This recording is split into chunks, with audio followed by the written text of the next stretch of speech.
Okay, we're running. So we're gonna talk a little bit. We're just gonna finish off on some of the chronological stuff, and you would work, were associated with the Bugs Bunny show of 1971. Mhm. You know, what was that about?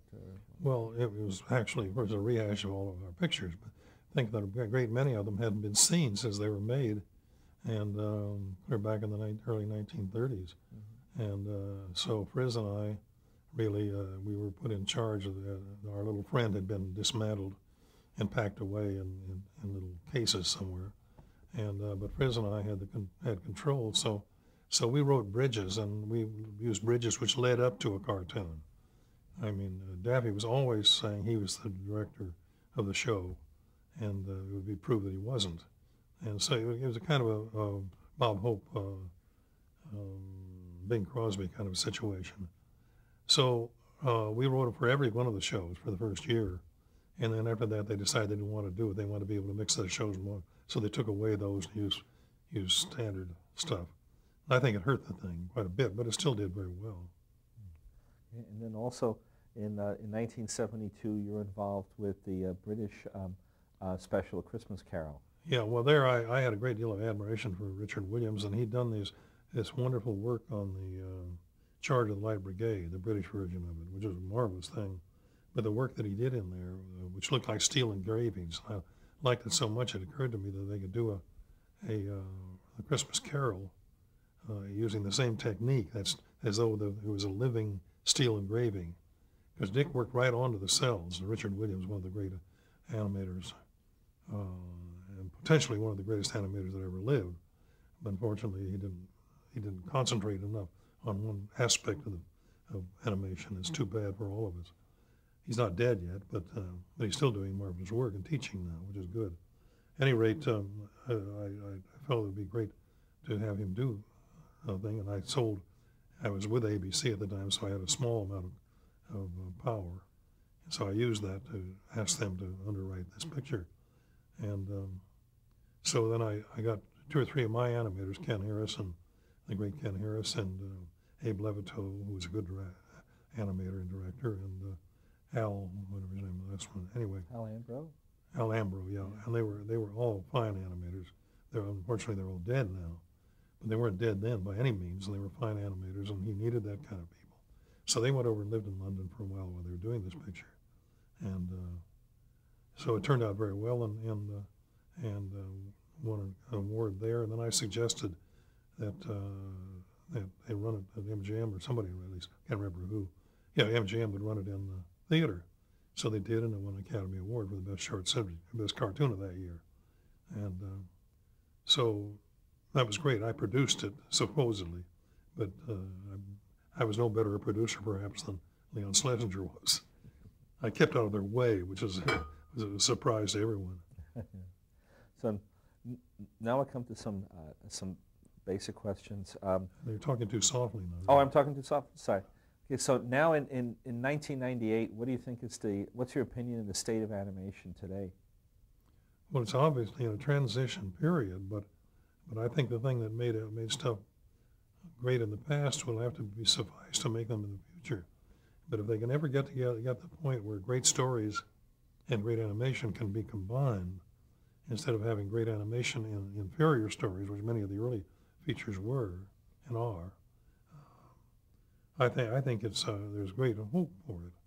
I'm sorry, in a way, we still don't have the short subject division, because think about it, Disney was the one who developed all their great animators through the 1930s up to the late 1930s, when all their animators, following the line of the great Chaplin and Keaton and so on, who went into features. So 10 years later, about these guys went into features, and of course they knew their craft, and so things like the Ugly Duckling and the Old Mill, and many of these things were really practice areas for the feature picture. And so it seemed to me very logical. That's why lately I went in to ask Warner's to do some short subjects, whether they made money on them or not. It seemed to me that was a good way to train animators. Unfortunately, the price of animators was so high at that time that I couldn't peak top animators. Anyway, whatever. It isn't the first time in my life I've spoken words of wisdom that have been ignored. But so I do believe that the short subject feel is very much there and could be used, if only to make develop pictures that can be used on the Saturday morning programming. And if they may take 2 or 3 years to do that. In the meantime, you have to sit doggo and wait for it to become important.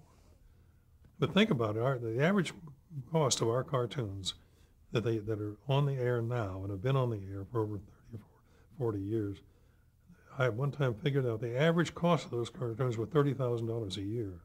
$30,000 per piece. That meant that a lot of them were much lower than that. And none of them were very much higher than that. At the beginning of that period, they were $12,000 a piece. They got up to be $32,000. But that's as high as it ever got. I one time offered to buy them. I'd like to buy 10 of those cartoons for $30,000 a piece. I didn't have the money, but I figured I could get it. And they laughed at me. They said it earns more in one running than that. And they do. And in terms of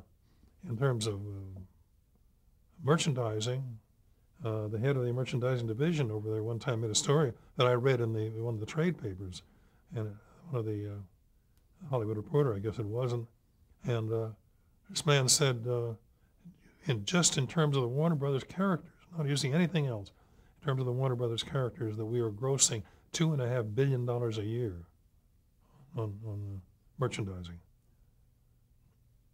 That's about 2 billion times more. I thought of asking him for 1% of that. And it turned out he didn't want to do that because it amounted to $30 million. So, but I never worried about that. I mean, the same thing, the road is better than the inn. I mean, so he could hem me in with millions of dollars. So what? What would I do with it? I mean, I'd be happy to have it. I mean, I'd like to wallow in it too, but I now have a lifetime contract with Warner Brothers, and I have I think I never thought I never would have, and that is I have two great admirers and friends in the legal division at Warner Brothers, and John Schulman and Roger Mayer. Roger's head of Turner Films, so he came into this thing late, but these guys are good people. I never thought I would ever believe that. So remember those names. John Schulman and Roger Mayer. They're nice people too. When Jerry Levin, who's president of the whole operation, just sent me a letter complimenting me and thanking me for getting this award from the Minister of Culture. That's the Minister of Culture. Mind that. That's where I'm getting this award. Minister. I never thought I would be brought up as a matter of culture. I thought culture was something used in a chemical lab. And, a bunch of germs popping around in there. Yeah. They're beautiful, Yeah. So now, do you have any advice to somebody who wants to be an animator? Well, advice I can't, except in general terms. But I mentioned earlier, the most important thing to me is to learn how to draw. And the best thing to do is to go to school and learn how to draw and do the 100,000 drawings, if you like, to learn how to draw the human figure. Why a human figure? What if you're an alligator, learn to draw alligators? But if you're a human being, why try to learn human beings? Then you can learn their vagaries. But how do you know how to do Bugs Bunny or Daffy Duck? That kind of personality. How do you learn that? Reading. Read everything. Everything.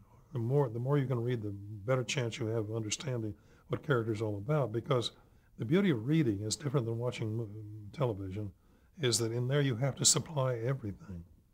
And then think to yourself, a man who did read a lot, a man named Charles Dickens, wrote the Pickwick Papers. He finished them before he was 24.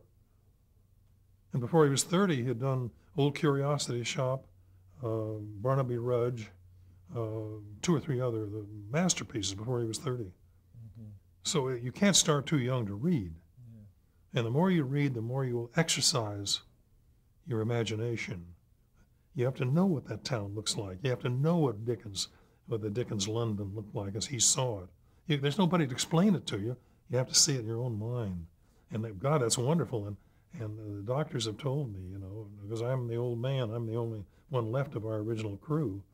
And I guess I'm in pretty good health. But the main thing is that they told me years ago, these doctors said, you have to exercise your mind, your brain, the same way you have to exercise muscles.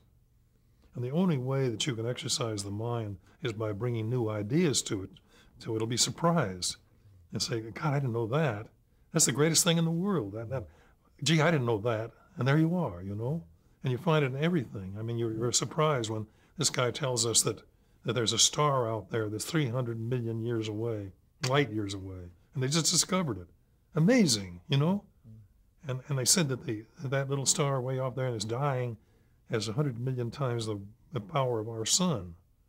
So you don't stop thinking about it because you don't talk about literature. You can find it any place. You can find it any place. And so I say it doesn't do you much good to draw unless you have something to draw. And the only place you get anything to draw is from out of that head.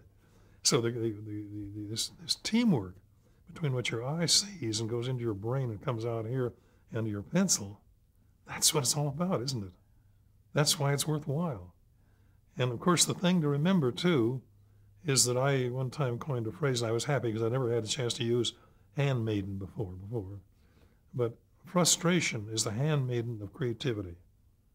If you're not frustrated, you forget it. Go out and learn something, to do something that you can support yourself with, like grave digging. If you're going to draw, you have to be prepared that you will never win. Somebody once said that the artist never completes anything, he only abandons it. And that's true of all of us. We don't. You make this picture. I mean, when you finish it, when I'm here, you can think of 100,000 ways you could have improved it. For one thing, you could have had a different subject. That would have been helpful. But anyway, that is what I say. There's no specific way. Nobody can be taught to direct a picture, to animate a picture, or anything else. The term picture maker, in which everybody that comes out of any kind of school says, I want to be a filmmaker. Well, Charlie Chaplin had the answer to that one. He said, there's only one person who is a filmmaker. That's the person that makes raw stock. He is a filmmaker. It's up to you to put something on that film. Yeah. Okay, so now we got, just to wrap up, we just got, which I'm going to read I already wrapped up. We're going to wrap. Okay. It's just that I'm going to read you a couple of names, credits from your shorts. Sure. And just if you could just say a few words about the individual person, just so in the future the names on the credits come to life. Because you'll see the names go by Sure. and go, who are these people? You know this. So let's start with Maurice Noble. Maurice Noble worked at Disney's and did some marvelous things over there. He had a great deal to do with Bambi, and he was did the backgrounds for the Mushroom Dance. And then he was out on strike, I guess. Anyway, he came to me after that, after the war. He was in the service too. And then he came to me, and we worked harmoniously together all those years because I respected his. He did things that I didn't do. I never tried to do backgrounds. I was concerned with the people, and he was concerned with framing them. He was a framer, really, but a wonderful, and he would catch the spirit of it. But he would start designing the backgrounds for the characters when I was deciding what the characters were going to do. Okay, how about Phil DeGard?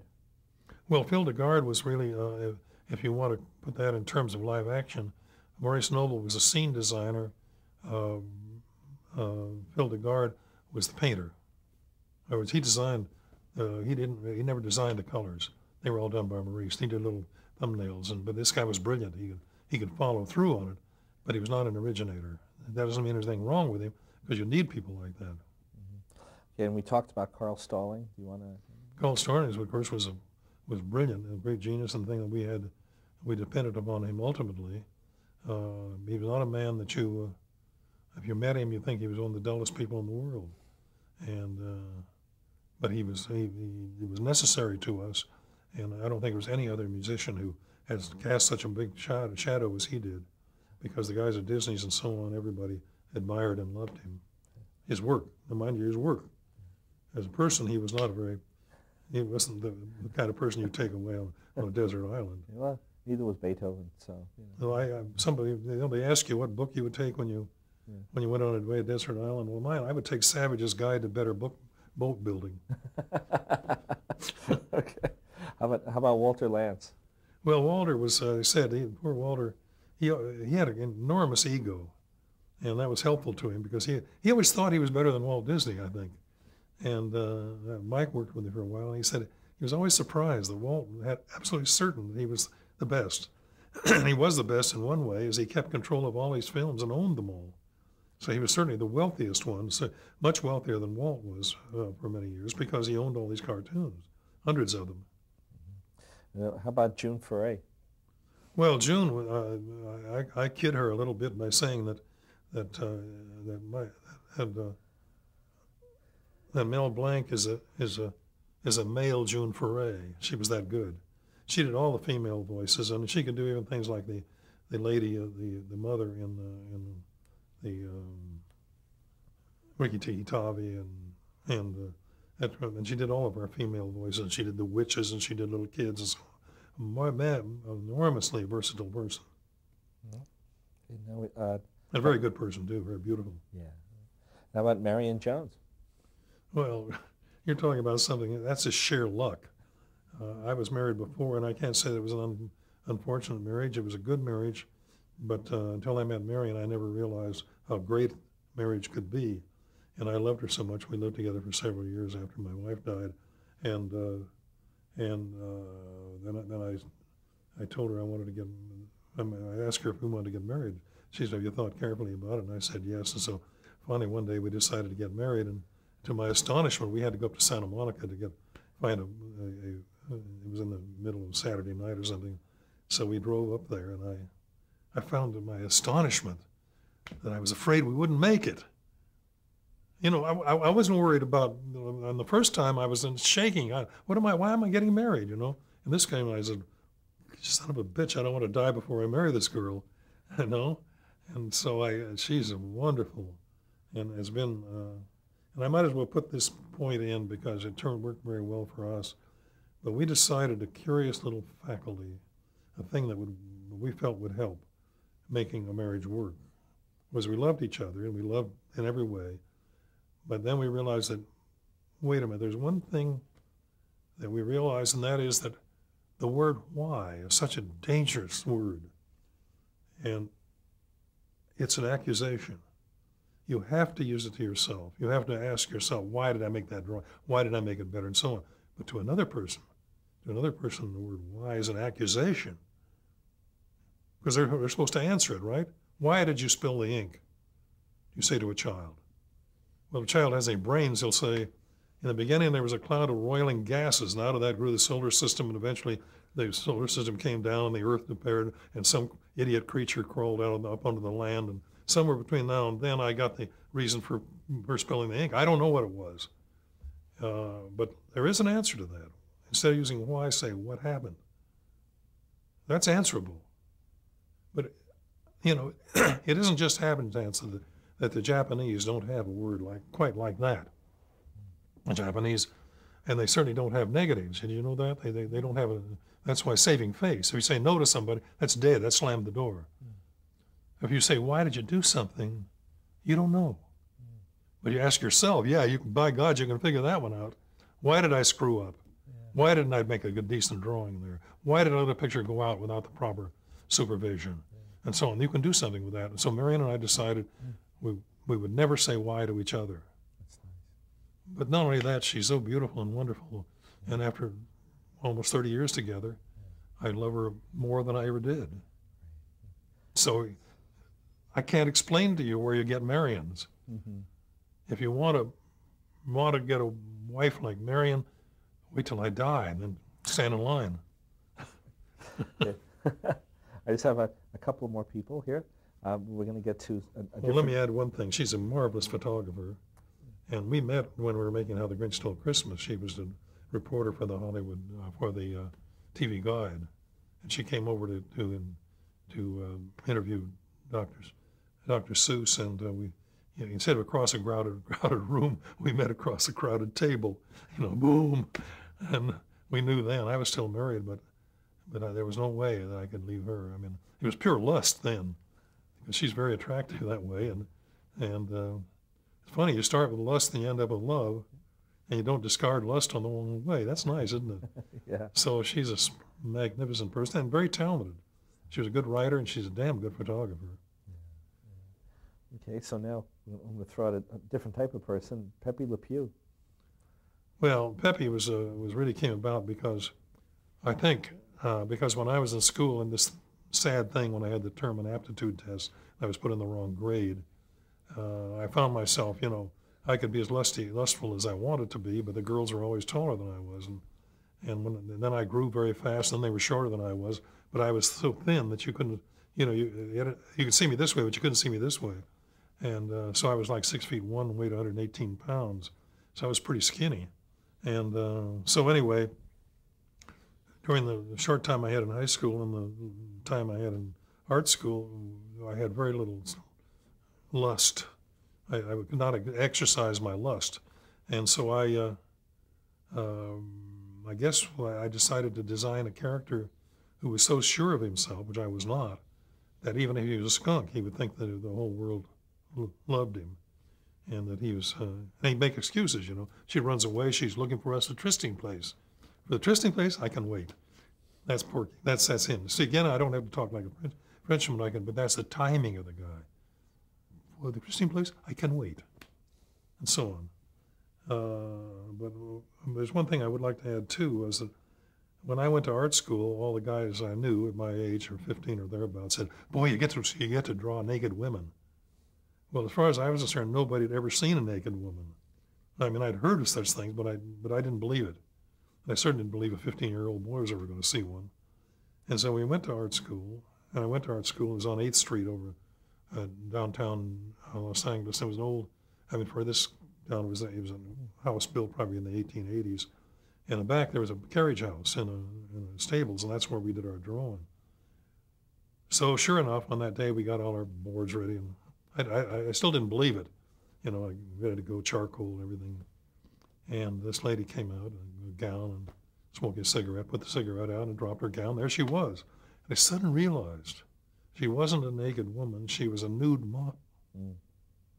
I suppose doctors have to understand that right away, too. I mean, it hits them. That there's a complete difference, right? A nude and naked. Then I began to wonder about it because it didn't excite me, And I drew it, and I was happy to be able to draw it and so on. I could see most of their parts, and the boobs and all the beautiful bottoms and everything, but they were beautiful in themselves. And then one day, in between the houses, there was a greensward, a little grass plot there. When she was resting, we'd go out there and have a cigarette or something, lay down on the grass. And so I was laying on the grass one time, I was like living on a mailboat, and I looked over, and about this far away from me, one of the students was there, and she was laying back, and her skirt had hiked up, and the girls rolled their stockings then, so it act up a little bit, and there was about 6 inches of naked flesh there. So I realized what the difference was between naked and nude. That was naked. Yeah. Man, that was naked. Yeah. And so I realized that women were very appealing to me. You can cut this out of this performance, but So I said, what happened? Okay. Oh, Amy's just making hand signals. Oh, so what happened was that You chauvinist bastard. So I realized I realized I was in a condition, so I had to wait for everybody to walk back into the place before I could get up and follow them. Yeah. I saw a naked leg, right? Yeah. Okay, so now we're gonna switch over to Wile E. Coyote. So what do you think? Well, Daffy and Wiley are failures in their own way, and all of us, I think, can understand characters like Daffy and the Coyote and Sylvester and so on, because most of us are much more familiar. All of us are more familiar with mistakes than we are with triumphs, and so a comic loser is right with us. We know about that, and every one of the great comedians, with one or two exceptions, I said, every one of them are losers, and they have small triumphs. At the end, when Chaplin got up, and at the very end of the picture, he would demonstrate his what he was, because at the end he'd shift his coat, and then he'd walk away, twirling his cane.